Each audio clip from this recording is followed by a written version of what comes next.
കഥ മൂല്യങ്ങൾ ഇവിടെയുണ്ട്. തന്റെ ഗ്രാമത്തെക്കുറിച്ച് രോഹിത്തിന് വളരെ അഭിമാനമായിരുന്നു. എടയാട്ടുപറമ്പ് ശാന്തതയുടെയും പ്രകൃതി സൗന്ദര്യത്തിന്റെയും വിളനിലമായിരുന്നു. രോഹിത് 5ാം ക്ലാസ് വിദ്യാർത്ഥിയാണ്.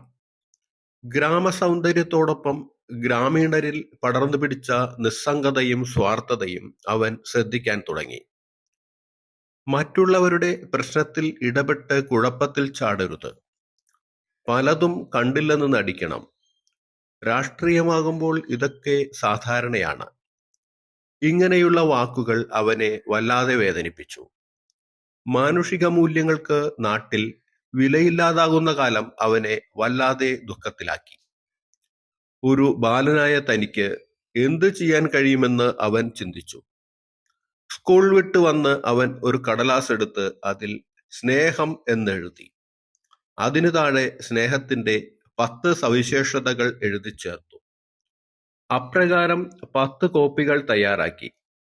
തൊട്ടടുത്ത വീടുകളിൽ ചെന്ന് ഈ തയ്യാറാക്കിയ കുറിപ്പുകൾ നൽകി. പിറ്റേന്ന് ദയ എന്ന വിഷയവും പിന്നീട് സഹകരണം, കൃഷി, ഇങ്ങനെ 10 വിഷയങ്ങളെക്കുറിച്ച് എഴുതി ഏതാനും ദിവസങ്ങൾ ഇങ്ങനെ വിതരണം ചെയ്തു. ദിവസങ്ങൾ കഴിയുന്തോറും ഇവനെ അയൽവാസികൾ കാത്തിരിക്കാൻ തുടങ്ങി. രോഹിത്തിനെ കാണുമ്പോൾ തന്നെ ഒരു പ്രസാദാത്മകത എല്ലാവരിലും നിറഞ്ഞു. പിന്നെ കുറിപ്പുകൾ ഇല്ലാതെയും അവൻ ഈ 10 വീടുകൾ സന്ദർശിച്ചു.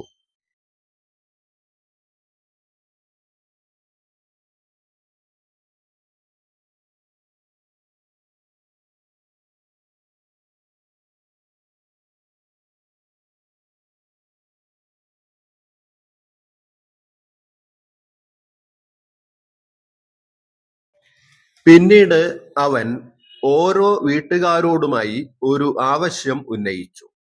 അവൻ ചെയ്തതുപോലെ 10 വീടുകളിൽ ഈ രീതിയിൽ ചെയ്യണമെന്ന് ആവശ്യപ്പെട്ടു. ഈ വീടുകളിലെ കുട്ടികൾ ഇത് ആവേശത്തോടെ ഏറ്റെടുത്തു.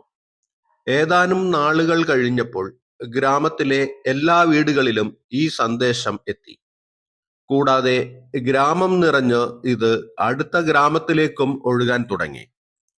അപ്പോഴേക്കും എടയാട്ടുപറമ്പ് ഗ്രാമത്തിൽ സൗഹാർദ്ദത്തിന്റെയും സ്നേഹത്തിന്റെയും വെളിച്ചം പടർന്നിരുന്നു. മാനുഷിക മൂല്യങ്ങൾ നശിച്ചിട്ടില്ലെന്ന് രോഹിത്തിന് ബോധ്യമായി. കാപട്യമുഖവുമായി നടക്കുന്ന ചിലർ